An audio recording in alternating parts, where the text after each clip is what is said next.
Assalamualaikum warahmatullahi wabarakatuh. Perkenalkan, nama saya Sultan Rambe dengan nomor induk mahasiswa 20501011111089. Saya dari Fakultas Hukum Universitas Brawijaya. Pada kesempatan kali ini, saya ingin memaparkan hasil penelitian saya terkait artikel ilmiah yang berjudulkan tentang efektivitas penerapan e-court dalam menyelesaikan perkara perdata, studi kasus di Pengadilan Negeri Tenggarong. Namun sebelum masuk ke dalam artikel ilmiah, ada baiknya kita mengetahui terlebih dahulu terkait dengan isi atau bagian-bagian yang ada di dalam artikel ilmiah. Yang pertama ada abstrak, yang merupakan ringkasan isi dari artikel ilmiah. Dan yang kedua ada pendahuluan, yaitu bagian yang berfungsi untuk memaparkan perkembangan terkini terkait bidang yang diteliti.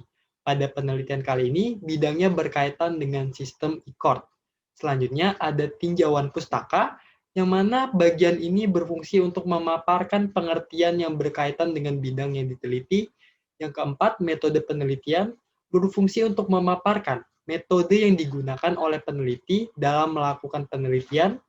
Yang keempat, ada hasil dan pembahasan. Hasil dan pembahasan adalah pemaparan data yang didapat setelah melaksanakan penelitian dengan metode penelitian yang sudah dikemukakan sebelumnya. Selanjutnya ada bagian penutup yang berisi kesimpulan dan saran. Dan yang terakhir, daftar pustaka merupakan kumpulan referensi yang digunakan peneliti untuk membuat artikel ilmiah. Masuk ke dalam bagian abstrak, perkembangan zaman membuat berbagai perubahan tidak terkecuali pada peradilan di Indonesia. Bukti perkembangan zaman mempengaruhi peradilan di Indonesia adalah dengan dikeluarkannya Peraturan Mahkamah Agung Nomor 3 Tahun 2018 tentang administrasi perkara di pengadilan secara elektronik. Adapun metode penelitian digunakan pada penelitian kali ini adalah metode kuantitatif. Dengan teknik pengumpulan data adalah dengan cara wawancara. Harapannya, hasil penelitian ini bisa menjadi dasar untuk pengadilan di seluruh Indonesia dalam pengembangan sistem e-court, dan diharapkan penelitian ini bisa menjadi bahan bacaan mengenai tingkat keefektifan dari sistem e-court itu sendiri. Baik, kita masuk ke dalam bagian pendahuluan.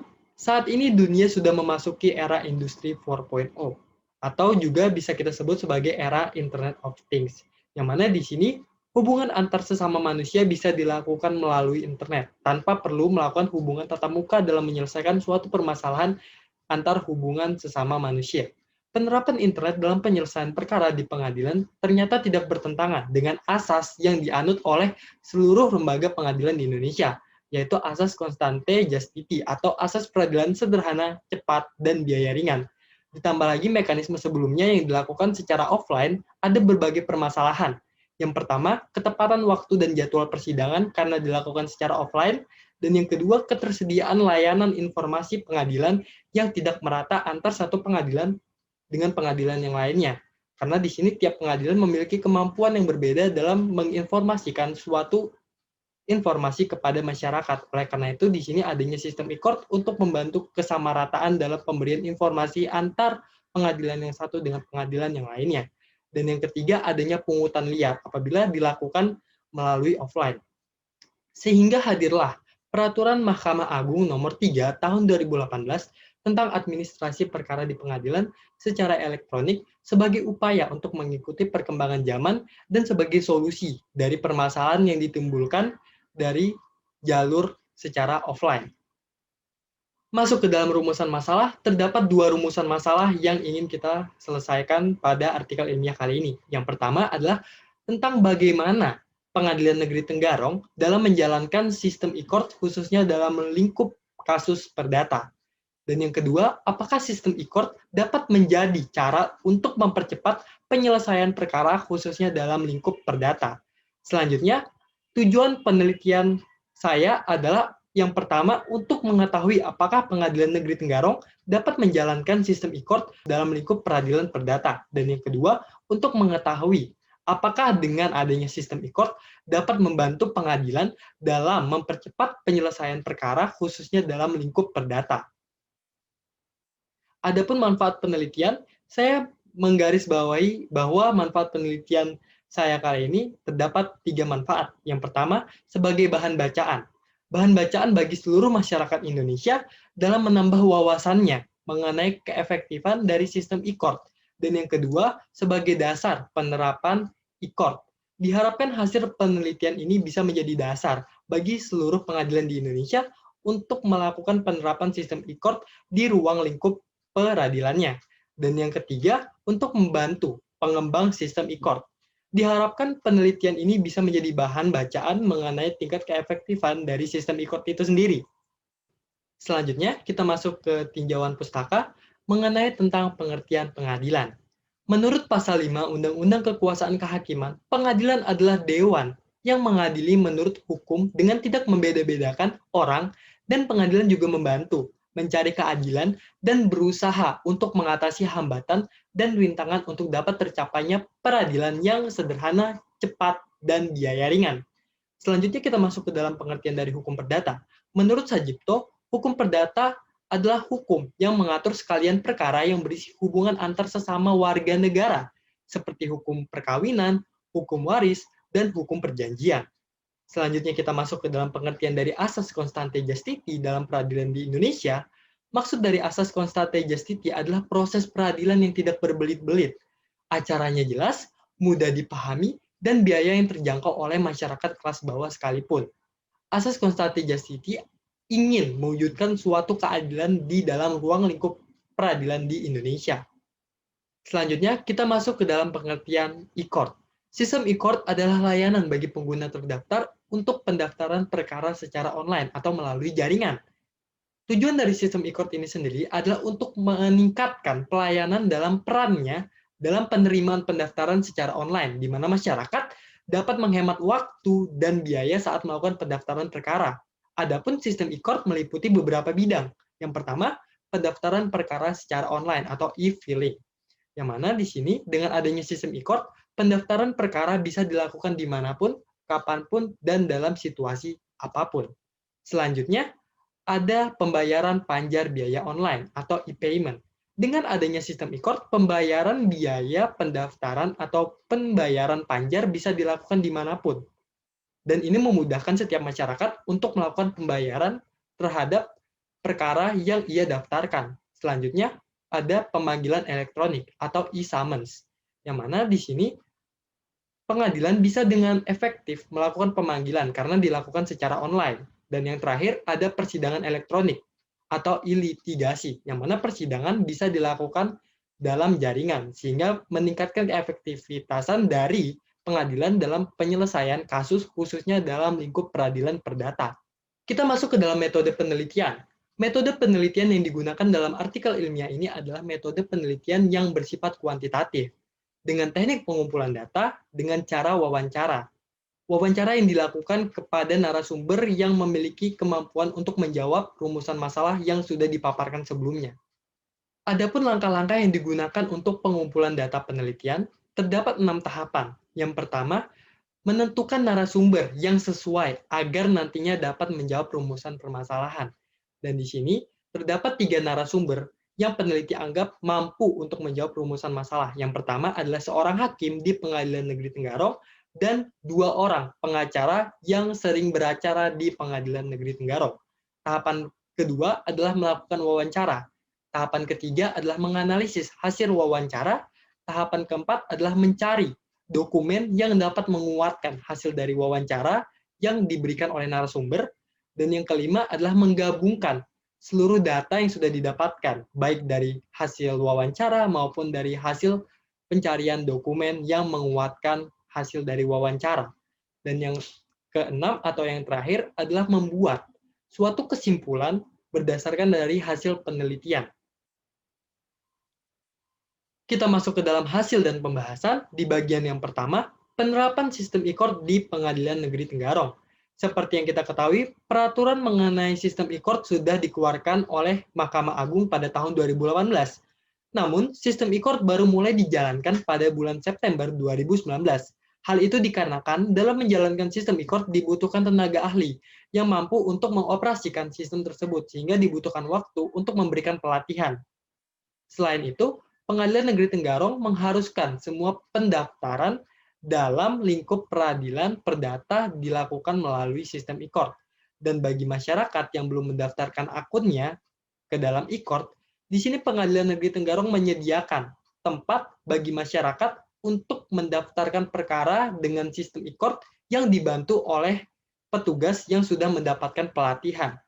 Selanjutnya, Pengadilan Negeri Tenggarong melakukan 2 kali pelatihan yang diberikan kepada semua pihak yang terkait atau yang terdampak dari penerapan sistem e-court. Salah satunya adalah pengacara.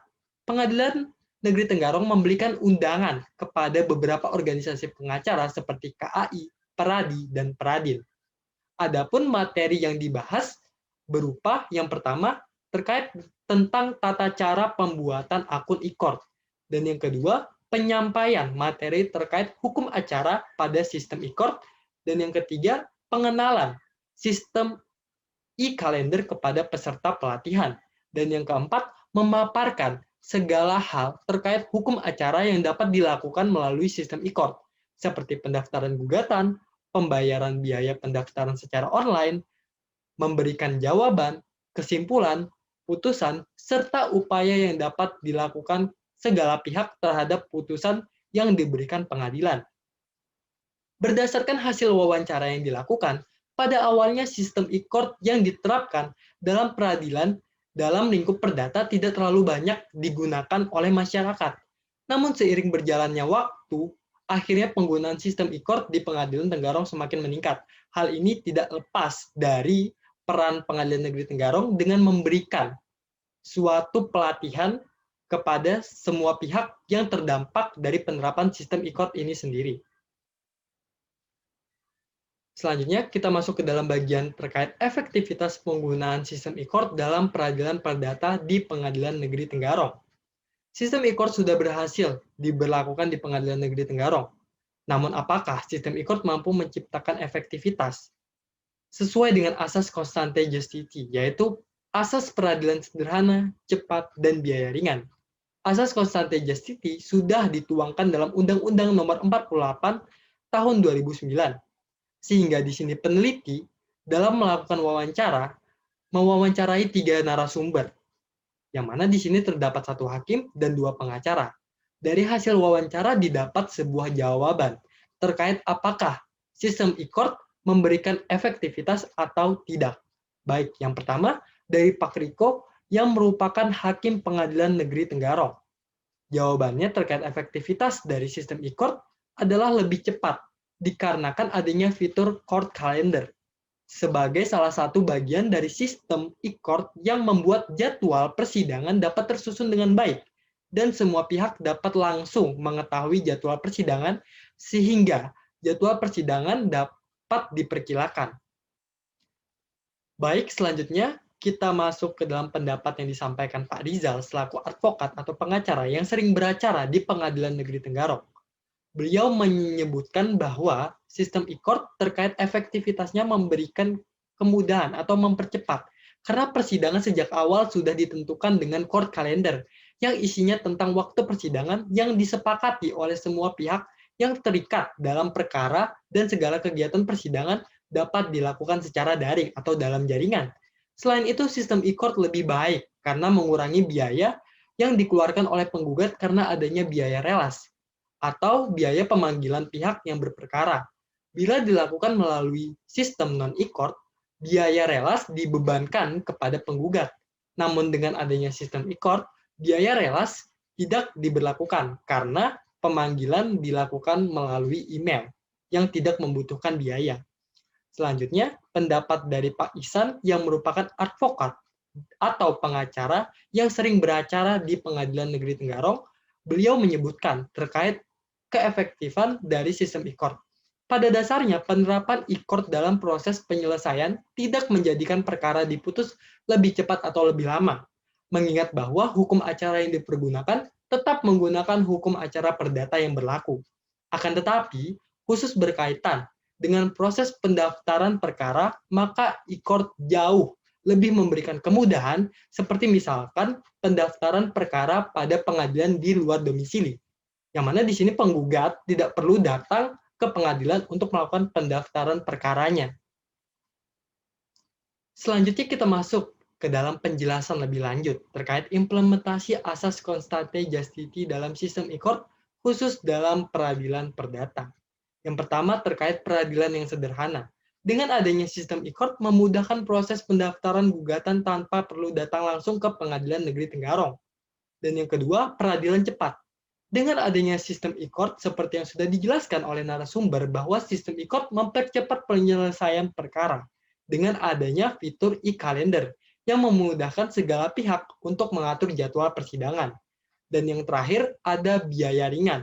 Dengan adanya sistem e-court, akan menghapus adanya biaya relas atau biaya pemanggilan pihak yang berperkara yang dibebankan kepada penggugat seperti yang sudah dijelaskan oleh narasumber kita sebelumnya.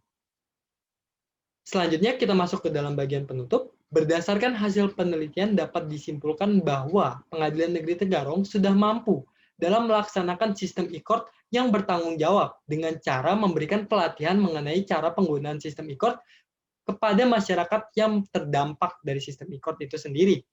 Dan dengan adanya sistem e-court, dapat meningkatkan efektivitas penyelesaian kasus dalam peradilan, khususnya pada peradilan perdata, dikarenakan adanya fitur e-calendar yang memudahkan segala pihak dalam mengatur jadwal persidangan. Dan dengan adanya fitur e-calendar, waktu selesai persidangan dapat diperkirakan. Bagi peneliti selanjutnya yang akan membahas terkait efektivitas sistem e-court, terutama apabila peneliti menggunakan metode wawancara, sebaiknya menambah jumlah narasumber agar data yang diperoleh lebih bervariasi, yang menjadikan hasil penelitian sesuai dengan realitas yang ada di lapangan.